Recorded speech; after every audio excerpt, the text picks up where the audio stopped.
그 이름조차 생소했던 들깨는 도대체 언제부터 생겨난 걸까요? 그 시초는 주택 재개발 사업이었습니다. 단독주택에서 개를 키우던 사람들이 삶의 터전을 잃어버리고 아파트로 이사가면서 개들이 버려졌습니다. 가족을 잃은 개들이 산속으로 들어가면서 최초의 떠돌이개, 들개가 탄생했습니다.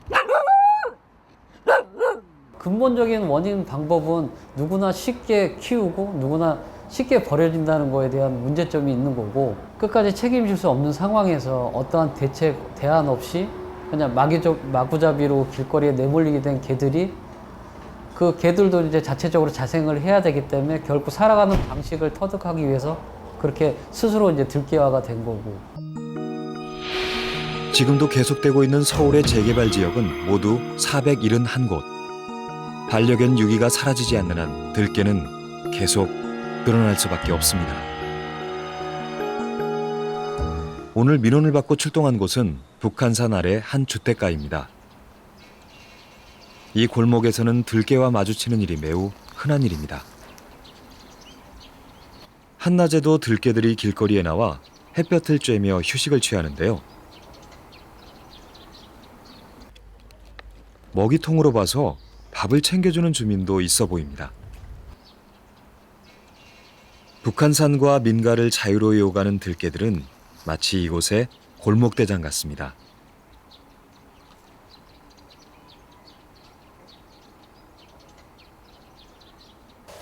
포획 전문가 방기정 씨도 이미 이곳이 익숙합니다.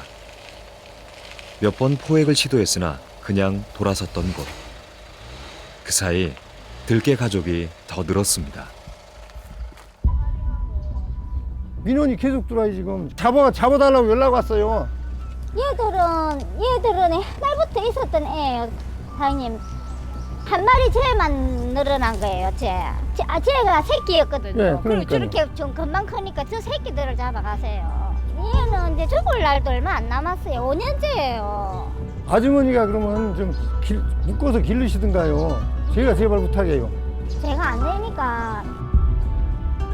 그녀는 주인은 아니지만 무려 5년 동안 들개들의 밥을 챙겨줬다고 합니다.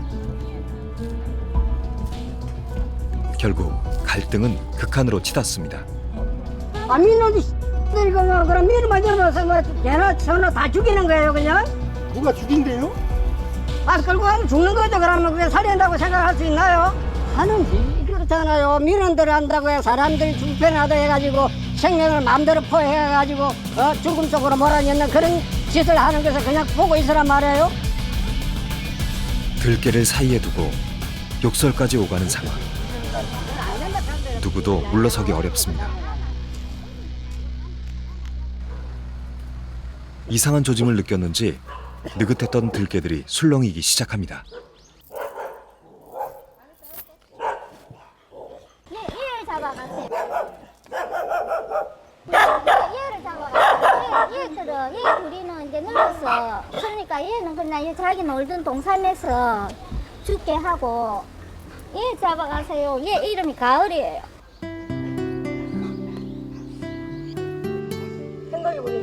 어쩔 수 없는 상황에 가슴 아픈 타협안을 내놓습니다.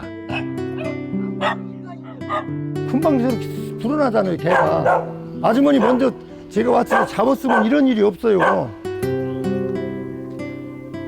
포획 전문가도 오늘은 마음을 굳게 먹은 듯합니다.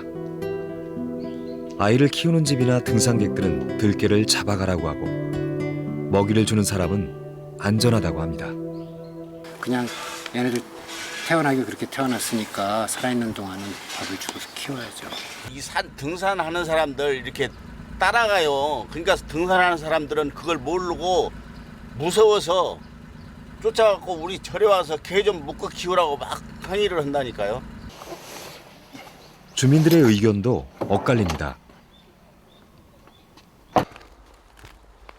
결국 긴 실랑이 끝에 우선 한 마리만 포획하기로 합니다. 오늘 포획 대상은 가을이.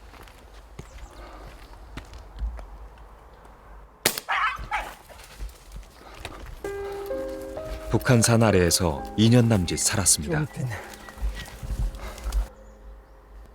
가을이는 별로 저항도 하지 못한 채 그 자리에서 쉽게 포획됐습니다. 어디에서도 살 수 없는 존재.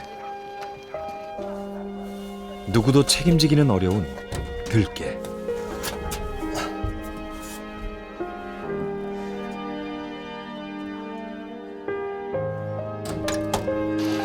그렇게 오늘은 이 들깨무리 중에서 가을이만 이곳을 떠납니다.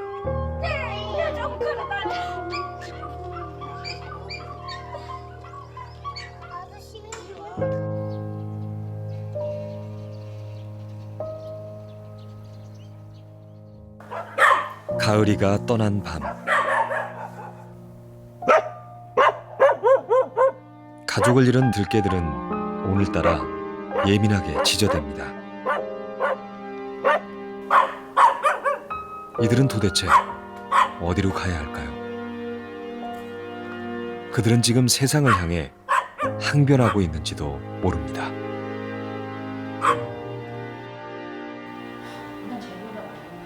며칠 뒤 제작진은 동물권 단체 케어를 만나 이 문제를 상의했습니다. 애들이 그 주차장 안으로 좀 먹을 걸 먹으려고 이제 그분이 유인을 하시면 그때 이게 좀 움직여야 될 것 같아요.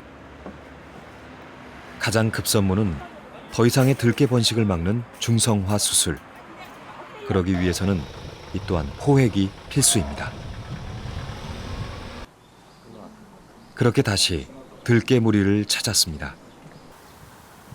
그날도 들깨무리는 평소와 다름없이 편안해 보였는데요. 평소 들깨들에게 주로 먹이를 줬던 주차장을 포획 장소로 선택했습니다.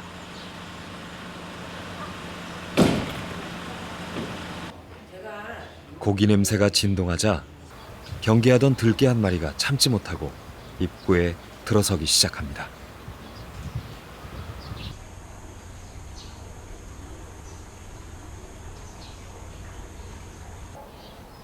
이제 슬슬 포획 준비를 해야 하는데요. 구조대원들보다 들깨의 발이 빨랐습니다.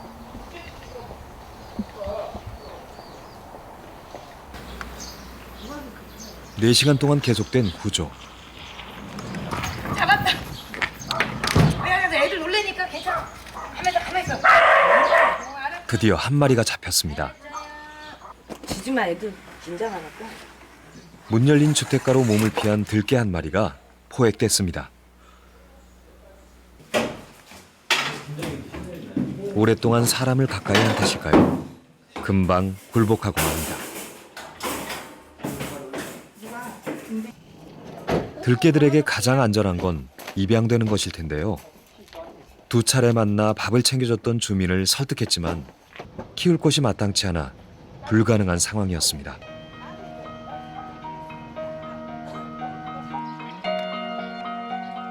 구조는 5시간째 계속됩니다. 두 번째 구조 작전.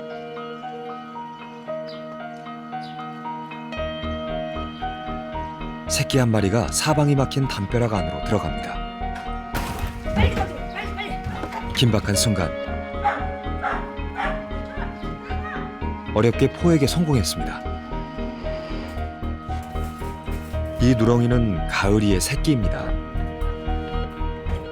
오늘 하루 구조된 들깨는 단 2마리.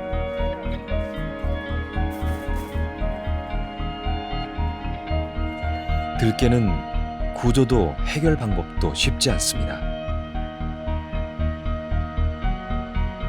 굉장히 지금 넓은 공간 속에서 자유롭게 살아가던 동물이 묶여서 살아간다거나 좁은 공간에 갇혀서 살아가는 거는 굉장한 스트레스거든요. 저희도 지금 방법이 없어서 너무 안타깝고, 그래서 그냥 중성화 수술을 해서 주민들이 좀 인정만 해주신다면 그냥 여기서 이렇게 더 이상의 번식만 하지 않고 그냥 자연스럽게 살아가게 하는 것이 사실은 좋지 않을까. 물론 완전하지 않습니다. 그러나 지금 우리가 들깨에게 해줄 수 있는 게 겨우 이 정도입니다. 다행히 구조된 들깨의 몸 상태는 매우 양호했는데요. 중성화 수술을 마친 뒤 이들은 다시 살던 곳으로 돌아갈 것입니다. 지난해 서울시에서 포획된 들개는 모두 115마리. 그중 20일이 지나도 주인을 만나지 못한 63마리는 모두 안락사됐습니다. 완전히 사람과 접촉 없이 사람한테 먹이를 의존하지 않고 살아가는 들개의 경우에는 사람을 전혀 따르지 않죠. 개의 습성을 잘 아는 분들이 뭐 넓은 마당을 가지고 정말 안전하게 그 동물들을 보호해 줄 수 있다면 좋겠지만 그런 사람들이 많지 않고 민간 단체 보호소들도 여력이 없기 때문에 지금 이런 들개들의 이런 제보들을 거의 다 해결해 주지는 못하거든요. 저희 인간이 만들어낸 들개는 지금 삶과 죽음의 기로에 놓여 있습니다.